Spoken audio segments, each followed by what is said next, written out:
다윗은 탁월한 시를 기록한 작사가였고 또 이것을 가지고 곡을 만들었어요. 작곡을 했어요. 또 자기가 직접 악기도 잘 다뤘단 말이죠. 노래도 불렀어요. 참 이 재주가 많은 사람이에요. 하나님이 큰 탤런트를 주셨죠. 여러분, 그는 성경의 시편의 절반이 넘는 엄청난 편수로 그냥 그 기록한 편수가 압도적입니다. 그런데 그 양뿐만 아니라 내용도 오늘 이 시대 우리가 하나님의 말씀으로 또 다윗이 고백했던 그 하나님, 이 자리에 예배하는 여러분들의 하나님, 또 저의 하나님, 여러분의 가문의 하나님, 우리 교회의 하나님이 될 줄로 믿습니다. 그 하나님을 깊이 알아가는 시간 되시기를 간절히 바랍니다. 여러분, 다윗이 제가 지난주에도 말씀드렸는데 참 만만치 않은 인생을 살았습니다. 예, 항상 왕이라고 해서 호의호식하고 근심 걱정 없던 인생이 아니라 끊임없이 그 다윗을 위협하고 또 그의 생명을 위협하고 정죄하고 핍박하고 그런 자들이 온 일생 가운데 도처에 깔려 있었습니다. 아주 자기 가까이 있는 사람들로부터 해서 심지어 자기 아들까지 자기를 해치려고 했습니다. 물론 이 시가 바로 그때 그 절박했던 순간에 기록된 시인지 아니면 시간이 많이 지나서 왕이 돼서 그때 어려운 일을 회상하며 하나님 앞에 그때 이런 하나님을 내가 의지하고 승리했노라 그렇게 기록한 것인지 그건 분명치 않습니다. 그러나 분명한 사실은 다윗의 그 일생은 참 만만치 않고 치열한 인생을 살았어요.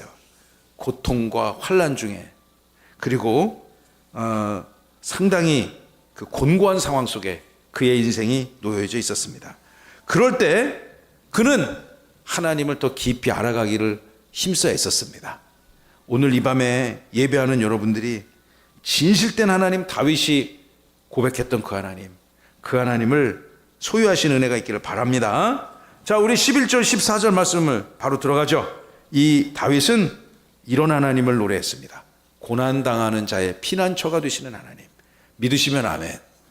예, 여러분들 인생 살다가 때로 곤고한 일이 처할 때 피난처가 되시는 주님 앞에 나아가시길 바랍니다.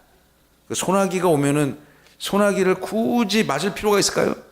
그 소나기는 계속 올 비가 아니니까 잠깐 피해가면 우리가 이 비를 맞지 않지 않습니까? 하늘에서 막 갖다 쏟아붓는 그런 폭우 말고요. 그럴 땐 더더욱 주님의 품에 안겨야 되고, 여러분 비가 내리는데 우리는 피할 곳이 필요합니다. 우산 밑으로 들어가든지 처마 밑으로 들어가든지 빨리 집을 가든지 차를 타든지 그럼 떨어지는 비를 피할 수 있잖아요. 여러분의 피할 곳이 어디냐? 예수 그리스도 삼위일체 하나님, 이 시편 관점에서 본다면 여호와 하나님, 그 여호와 하나님이 여러분의 피난처가 되시기를 간절히 바랍니다. 자, 우리 첫째 하면 여러분 작은 제목을 읽어봅시다. 시작. 첫째, 고난당하는 자의 피난처가 되신다. 고난당할 때뿐만 아니라 여러분의 범사의 삶이 주님께 피하는 인생 되시기를 간절히 바랍니다. 그런데 오늘 이 시를 보면 말이죠, 9편을 보시면 특징이 있어요. 하고 싶은 얘기는 전반부에 2절부터 10절까지 있습니다. 근데 2절부터 10절까지 얘기하기 전에 1절에 다윗은 먼저 하나님을 찬양합니다. 그분을 부르고 그분께 영광을 올려드리는 찬송을 올려드립니다. 오늘 우리가 읽은 본문 12절부터 20절까지가 다윗이 진짜 부르는 그의 심경을 토로하는 곡이거든요. 그런데 11절에 보시면 먼저 하는 게 있어요. 뭘까요? 하나님을 찬송하는 것입니다. 여호와를 찬송하는 것입니다. 너희는 시온에 계신 여호와를 찬송하며 그분의 모든 행사를, 그분이 하시는 모든 일들을 백성 중에 선포할지어다. 하나님이 어떤 일들을 하셨는지, 하나님이 우리가 기쁨 중에도 때로는 슬픔 중에도 환난 중에도 또한 흥황함 중에도 하나님이 어떤 일들로 여러분의 인생을 지키시고 또 우리가 속해 있는 모든 공동체에 하나님의 은혜로 행사가 이루어졌는지 그 하나님의 선하심을 증거하는 다윗, 그 다윗의 영성 찬양이 오늘 우리가 닮아야 되는 찬양 아닐까요? 그런 저 시가 어찌 다윗의 전유물만 될 수 있겠습니까? 오늘 이 밤에 예배하는 저와 여러분들의 노래가 되어야만 할 줄로 믿습니다. 자, 이제 다윗이 하나님을 어떻게 이해하고 있으며 그 하나님을 어떻게 증거하고 찬양하는지 말씀을 한 절 한 절 읽어봅시다. 12절, 피 흘림을 신문하시는 이가 그들을 기억하실 것이다. 여기서 말하는 그들은 누굴까요? 예, 여호와 하나님의 행사를 온 세상에 전파하고 증거하는 그 하나님의 사람들. 더 구체적으로 얘기한다면, 우리의 삶 가운데 적용한다면, 수요일 이 밤을 거룩하게 구별하여 하나님의 은혜를 사모하는 여러분 같은 인생들, 그들을 기억하신다는 거죠. 우리가 여러분 어느 정도까지 기억할까요? 최근에 어떤 분이 저한테 15년 전에 있었던 일을 기억을 해달라고 그런 거예요. 그거 어떻게 기억해요? 어제 한 말도 기억이 안 날 때가 있는데. 예. 그래서 그럴 때는 어떻게 됩니까? 기록을 찾아야 되죠. 아, 그때 어떤 일이 있었는지, 어떤 기록들이 남아져 있는지. 그러면서 그 사실관계를 이렇게 유추하잖아요. 인간은 기억을 까먹을 수가 있어요. 자기가 약속한 것도 뭐 언제 했냐고 그러고요. 예. 그리고 한 말도 기억이 나면서도 막 안 난다고 거짓말할 수 있겠죠. 그러나 하나님은 저와 여러분을 기억하고 계십니다. 누군가 나를 기억하고 있다는 것, 누군가 나를 기억하고 있다는 것, 얼마나 귀한 것입니까? 여러분을 누군가가 기억해 주면 좋은 일이에요, 안 좋은 일이에요? 좋은 일로 기억해 주시길 바랍니다. 그렇죠? 예. 제가 최근에 미국에 계신 분한테 그 이메일을 받았는데, 제가 이렇게 만나고 싶은가 봐요. 굉장히 그리운가 봐요. 예. 제가 그 가정을 좀 돕기는 했었죠. 미국 뉴욕, 지금 뉴욕에 사네요. 뉴욕에 가면은 영화에도 많이 나오는 그 유명한 파크 있죠. 안 가보셨구나. 나만 갔다 왔구나. 그 센트럴 파크라고 있어요. 거기서 영화를 많이 찍어요. 그 미국 영화 보면 거길 배경으로 한 영화가 많아요. 거기 사람들이 조깅하는 사람들 많고, 지금 그분이 사는 데가 거기에서 바로 센트럴 파크 바로 옆에 살아요. 바로 옆에 그 아파트에 사는데, 그 가정에 아이가 없어가지고요. 예, 한국의 아이를 입양을 했는데, 그 가문 아주 그냥 양 가문이 다 명문 가문입니다. 그냥. 근데 그 엄마가 코리안 아메리칸 한인계고요. 아빠는 저기 유럽 아일랜드 계통이에요. 근데 그 가정에 아이를 가지려고 계속 틀어야 했는데 안 됐어요. 그래서 저한테 부탁을 하는 거예요. 한국의 아이를 입양하고 싶다고. 그래서 제가 기도하고 고민하다가 좀 도와줬습니다. 제가 알아봤죠. 여기저기 다니면서 어떻게 하면 입양이 되는 건지. 야, 그게 쉬운 일이 아니더라고요. 엄청나게 절차가 복잡하고요. 또 아무 가정에나 입양을 보낼 수 없잖아요. 예, 거기 아이는 데려다 놓고 자식같이 키워야 되는데, 그렇지 않고 막 때리고 학교도 안 보내고 구박하고 그럴 수 있잖아요. 그래서 그런 문제를 없기 위해서 하는 그 기구가 있어요. 그 단체. 그런 데서 정말 나름대로 최선을 다해서 그런 일이 안 생기게끔 검증을 하더라고요. 그 가정에 정말 아이를 양육할 만한 환경이 되는가. 그래서 어떻게 하냐면요. 갑자기 불시에 막 이렇게 문 열어라 이렇게 불시 신문을 한대요. 예. 지금 당신 집에 와 있으니까 5분 후에 도착하니까 문 열어라. 근데 갔는데 두 부부가 서로 쥐어뜯고 싸우고 있어. 그런 흔적이 있어. 그럼 그런 집에 입양 안 보내겠죠. 예. 그리고 경제적인 형편이 어떻게 되지? 아이를 데려와서 학교도 안 다니고, 학교도 안 보내고, 그러면 안 되잖아요. 그런 것들을 다 검증했는데, 제가 보기에는 그런 염려가 전혀 없는 가정인데, 그 가정에 이제 입양을 하는데도 절차가 굉장히 복잡하더라고요. 그 아이가 입양이 돼가지고 지금 이제 중학교 3학년에 우리 막내보다 조금 더 먼저 태어났더라고요.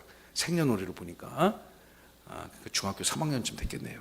지금은 완전히 그냥 뉴요커가 돼갖고 머리도 이만큼 길고, 미국에서 제가 듣기로는 학비가 가장 세 번째로 비싼 학교. 그런 학교를 부모가 보냈더라고요. 근데 그 아빠가 이제 아시아 일을 보러 오는데, 자기가 일본 어디 오는데 꼭 나를 만나고 싶다고. 만나고 싶다고 계속 연락이 오는 거예요. 하루에 3번씩 이메일이 오고 그래서 잠깐 다음 주에 하루 일본을 내가 다녀오기로 했어요. 날 기억해 주니까. 또 그 아이가 그렇게 저를 또 보고 싶어 한다네요. 그 중학교 3학년 아이가. 그래서 굉장히 그 아빠랑 같이 온다고 그래서 그래 알았다고 내가 그 아이를 만나러 가겠다고. 그래서 그 기억해 주는 게 너무 고맙더라고요. 사람이 기억해 주는 것도 고마운데 우리가 피난처 되시는 여호와 하나님 앞에 나간다면 하나님께서 그런 영성을 가진 인생들을 기억하여 주신다는 거 아닙니까? 믿으시면 아멘. 제 주장이 아니고 성경의 말씀입니다. 12절 그들을 기억하시며, 여기서 말하는 그들은 하나님을 찬양하는 다윗과 같은 인생들입니다. 그리고 그들을 기억하는 걸 뭘 기억하는가? 가난한 자의 부르짖음을 잊지 아니하신다. 심령이 가난한 자, 또 물리적인 삶이 가난한 자의 부르짖음도 저는 하나님이 듣는다고 믿습니다. 저것을 꼭 영혼이 가난한 자라고만 우리가 한정할 필요는 없다 생각해요. 여러분의 삶에 있는 모든 연약함, 죽고 사는 문제를 포함해서 상함, 억울함, 결핍, 모든 것, 고난, 환난, 궁핍함, 이 모든 상황 속에서 부르짖으시는 하나님을 향한 간구를 하나님이 들으시고 기억하여 주실 줄로 믿습니다. 13절을 읽어봅시다. 시작. 여호와여 내게 은혜를 베푸소서. 나를 사망의 문에서 일으키시는 주여, 나를 미워하는 자에게서 받는 나의 고통을 보소서. 다 여러분이 은혜 얻으시는 인생을 사시기를 간절히 소망합니다. 우리가 그런 찬양 있잖아요. 은혜 아니면 살아갈 수가 없고. 또 바울은 그렇게 노래하지 않았습니까? 오늘의 지금 나 된 것은 다 하나님 은혜라고. 오늘 우리가 이 밤에 모여 예배하는 것도 하나님 은혜라고 믿고요. 부족하고 미련한 자이나 하나님 앞에, 여러분 앞에서 성경을 읽으며 이 의미들을 밝히 또 알기를 원하는 저도 여러분도 다 은혜를 입은 인생들이라고 믿습니다. 이 다윗이 하나님 앞에 어떤 인생을 구하는, 어떤 은혜를 구하는가? 나를 사망의 문에서 일으키셔 주옵소서. 여러분, 인간이 느낄 수 있는 극한의 공포, 가장 큰 이 두려움은 뭘까요? 그 죽음에 대한 공포 아니겠습니까? 하나님, 이것으로부터 자유로운 인생은 저는 어디에도 없다고 봐요. 그러나 우리는 그 사망의 문을 이길 은혜가, 다윗이 간구했던 그 은혜가 오늘 이 시대에 임할 줄로 믿습니다. 다윗의 이 노래를 들어보세요. 다윗의 심정으로 이 시를 읽으시길 바라요. 다윗의 입장에서 이 찬양을 여러분의 입으로 옮기시기 바랍니다. 나를 미워하는 자에게서 받는 나의 고통을 외면하지 마시고 지켜달라는 것이요. 이 문장만 봐도, 13절의 하반절의 문장만 봐도 여러분, 다윗은 지금 굉장히 고통받는 상황이 있다고 처해지지 않습니까? 생각되지 않습니까? 다윗에게 고통을 주는 인생이 있는 거예요. 다윗을 몹시 미워해서 죽이려고 하는 그런 악한 자들, 그런 자들로부터 받는 내가 스트레스, 내 고통을 하나님이 외면치 마시고 나를 보호하여 달라고 이야기하고 있죠. 자, 14절 다 함께 시작. 그리하시면 내가 주의 찬송을 다 전할 것이요, 딸 시온의 문에서 주의 구원을 기뻐하리이다.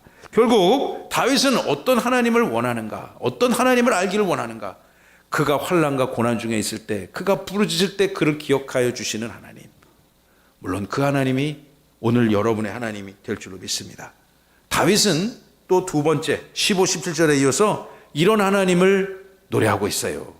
악을 반드시 심판하시고 의로움을 이 땅에 실현시키시는 그 하나님, 하나님의 가장 강력한 속성에 대해서 성경은 증언하기를 하나님은 사랑이십니다. 믿으시죠 여러분? God is love. 하나님은 사랑이십니다. 그리고 그 하나님의 사랑의 그 반대편에 하나님의 강력한 속성 무엇이 있습니까?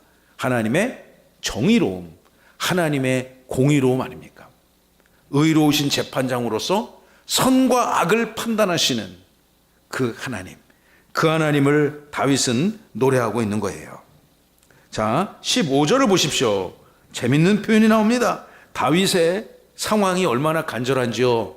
15절 읽어볼까요? 시작. 이방의 나라들은 자기가 판 웅덩이에 빠지며 자기가 숨긴 그물에 자기 발이 걸렸도다.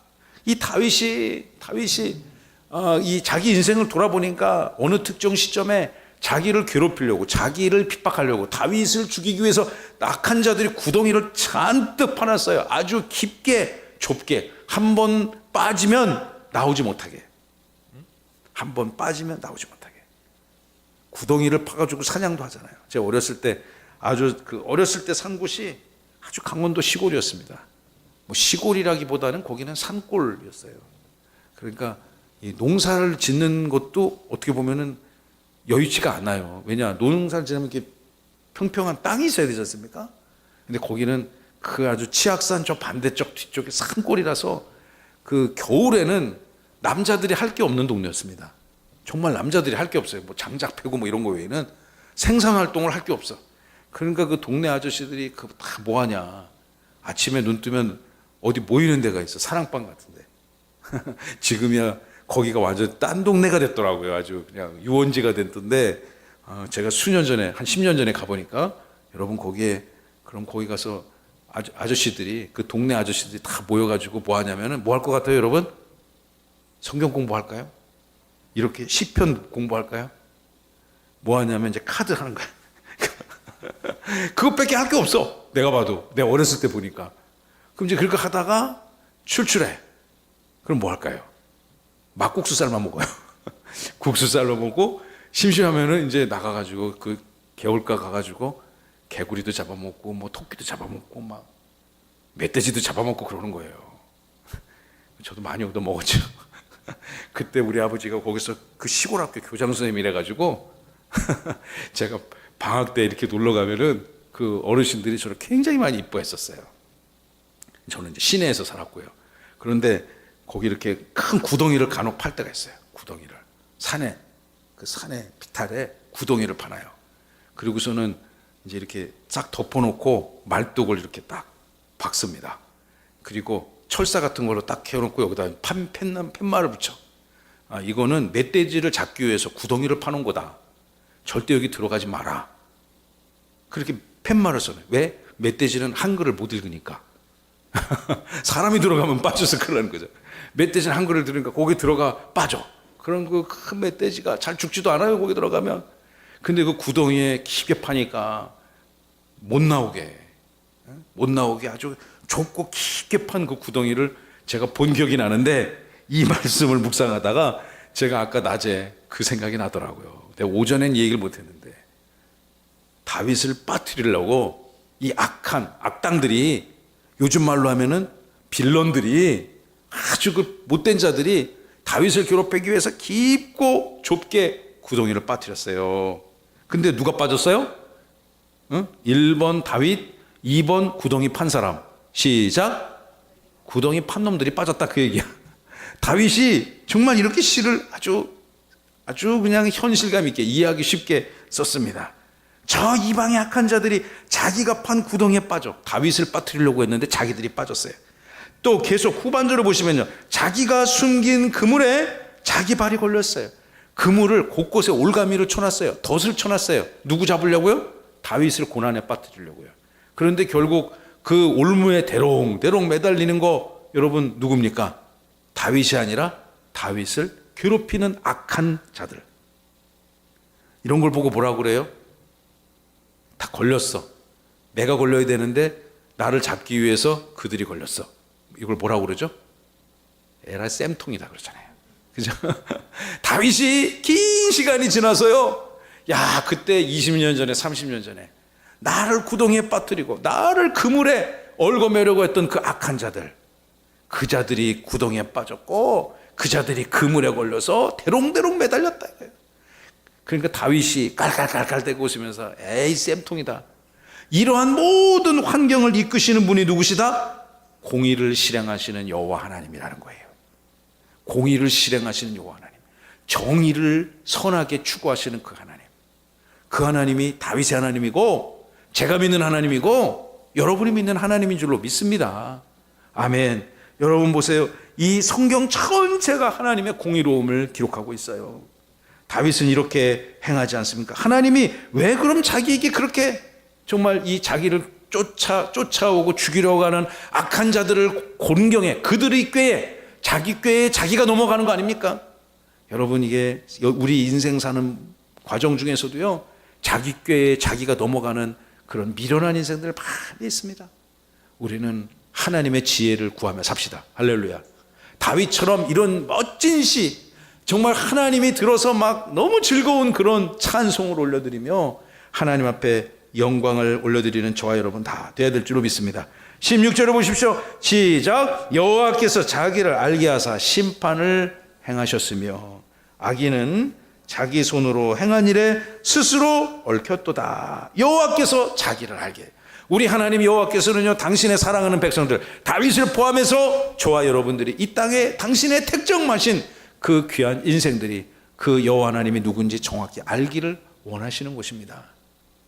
그러니까 우리는 하나님을 알기 위해서 부단히 예배하고 말씀을 묵상하고 그 말씀대로 살기를 소망하고 하나님의 이 광대하신 성품, 하나님이 어떤 능력을 갖고 계시는지, 하나님이 어떤 것을 좋아하시는지 우리가 그것을 날마다 깨우쳐 알고 그 하나님이 마음껏 우리의 삶 가운데 역사하실 수 있도록 그분을 기쁘시게 하는 그런 기도와 찬송을 올려야 되지 않겠습니까? 하나님은요, 우리가 하나로라도 끝이 없어요. 제가 그 박희천 목사님인가요? 엄청나게 유명한 목사님 한 분이세요. 이분이 연세가 막 90세가 훨씬 넘으셨을 것입니다. 예, 그런데 그분이 제 동생이 어느 날 저한테 혹시 그 목사님을 아냐고. 나 이름만 들었는데 얼마 전에 자기 교회 와가지고 그분이 설교를 하셨다는 거예요. 그러면서 자기가 너무 그 설교에 은혜를 받았대. 그래서 저한테 유튜브로 보내줬어요. 보내니까 그분이 이런 얘기하죠. 자기는 평생 성경을 연구했다는 거예요. 평생 일평생 막 젊었을 때는 제가 정확히 시간은 모르겠습니다. 막 하루에 막 12시간 이상씩 성경을 연구하신 거예요. 지금 구순이 되어서도 이미 현장에서는 다 은퇴했지만 지금도 막 설교를 짱짱하게 하셔요. 그런데 그 귀한 목사님이 평생도록 성경을 하루에 수시간 동안 읽었는데 내가 지금 성경을 얼마나 알고 있겠는가. 성경을 내가 그렇게 일평생 성경을 정말 하루에도 10시간 넘게 연구한 그분이 지금 구순이 넘은 그 어르신이 성경을 얼마나 알고 있을까. 그거를 표현하는데 칠판에다가 산을 이렇게 크게 그리는 거예요. 크게 그리고 이 숟가락으로, 여러분 입에 식사하실 때 쓰시는 그 숟가락 있잖아요. 수저. 그걸로 그 산에 있는 그 엄청난 흙, 바위, 그거 중에 한 숟가락 딱 떴다고 생각해 보세요. 자기는 요만큼 안다는 거야. 하나님을.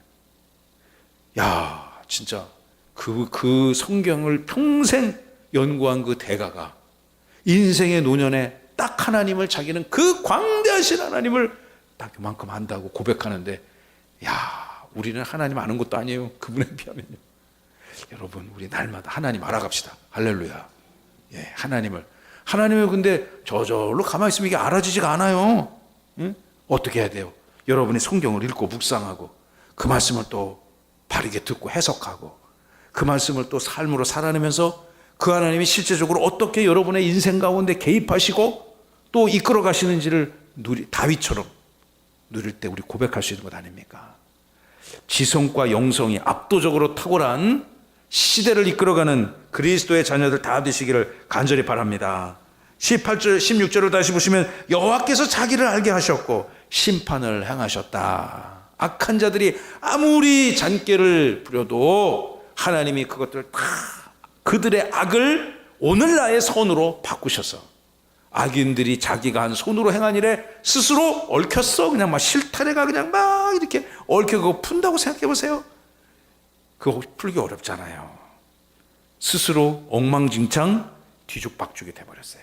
누가요? 악인들이 말이죠.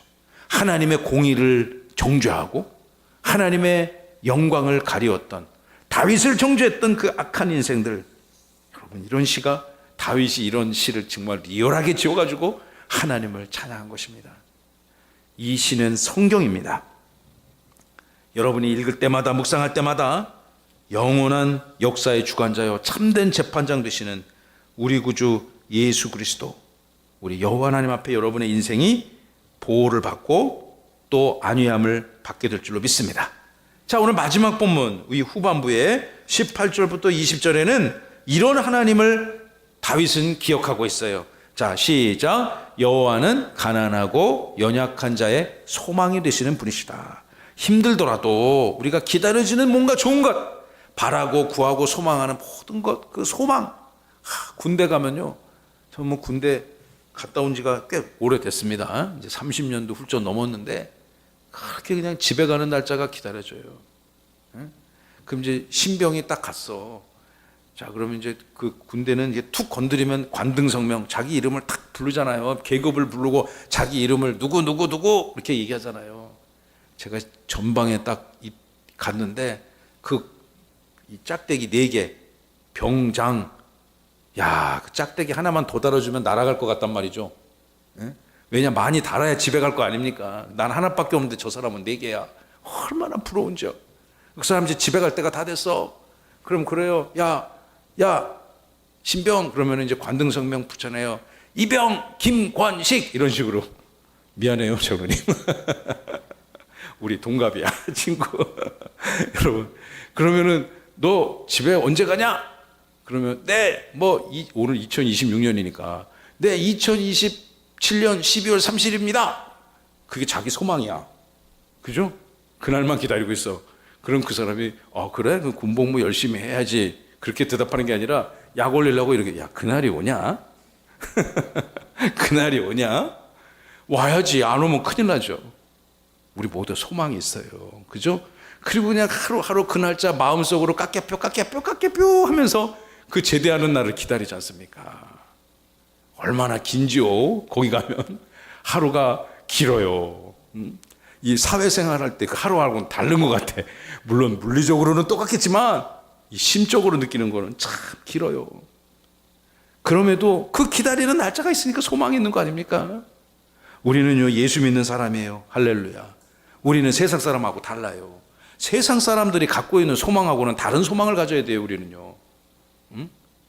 세상 사람들이 추구하는 가치를 그럼 우리는 뭐 다 포기해야 되냐? 그런 건 아닙니다. 전부가 다 뭐 산에 들어가서 수도원 생활을 한다거나 뭐 동굴을 파놓고 면벽 수영을 해야 된다거나 그런 건 아닙니다. 여러분의 삶을 열심히 사셔야죠. 열심히 돈도 버셔야 될 것이고요. 또 그것을 버셔가지고 하나님 앞에 큰 영광을 올려드려야 될 것이고요. 또 주님의 복된 일을 하는데 열심히 여러분의 삶이 써야 되겠죠. 건강하셔야 되겠죠. 할렐루야. 그러시길 바라요. 그러나 우리가 영원히 소망을 둬야 될 곳 어디냐?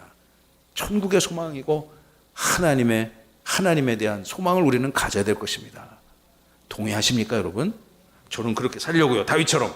18절을 보십시오. 궁핍한 자가 항상 잊어버림을 당하지 아니하며. 아까 전반부에 하나님은 우리의 연약함을 기억하시고 또 기억하고 계신다고, 잊어버리지 않는다고 말씀하셨잖아요. 가난한 자들이 영원히 실망하지 아니하리로다. 19절 다 함께 읽어볼까요? 시작. 여호와여 일어나사 인생으로 승리를 얻지 못하게 하시며 이방 나라들이 주 앞에서 심판을 받게 하소서. 그러니까 다윗을 괴롭히는 수많은 자들이 하나님의 심판의 때에 반드시 그들이 하나님 앞에 공의로우신 재판장 앞에서 심판을 받을 것이다 라는 흔들릴 수 없는 확고부동한 소망, 확신이 다윗에게 있었던 거예요. 다윗이 품었던 그 마음속에 그 소망, 하나님. 저도 소망이 많아요. 성도들을 향한 소망, 우리 교회를 향한 소망, 제 개인의 인생을 향한 소망. 그 소망이 중심에 누구가 있어야 됩니까? 하나님이 계셔야 되는 거예요. 그 하나님은 어떻게 알아요? 열심히 묵상하고 기도하고 말씀을 연구하고 그 말씀을 삶으로 살아낼 때 우리의 소망이 현실이 될 줄로 믿습니다. 다윗이 지금 제가 보기에도 이 시를 계속 읽어보고 묵상하니까 그 고난 중에 기록했다기 보기에는 먼 시간이 지나서 과거의 고난 중에 있었을 때 하나님이 나를 그렇게 괴롭히는 자들을 다 구렁텅이에 빠뜨려 주시고, 나를 그렇게 그물에 올가매려고 했던 자들이 그들이 쳐놓은 그물에 걸리게 하시고, 또 나를 기억하사 내 기도를 그때 하나님이 다 들어주셨네. 우리 그의 인생을 돌아보며 이 시를 지었다고 저는 생각이 들더라고요.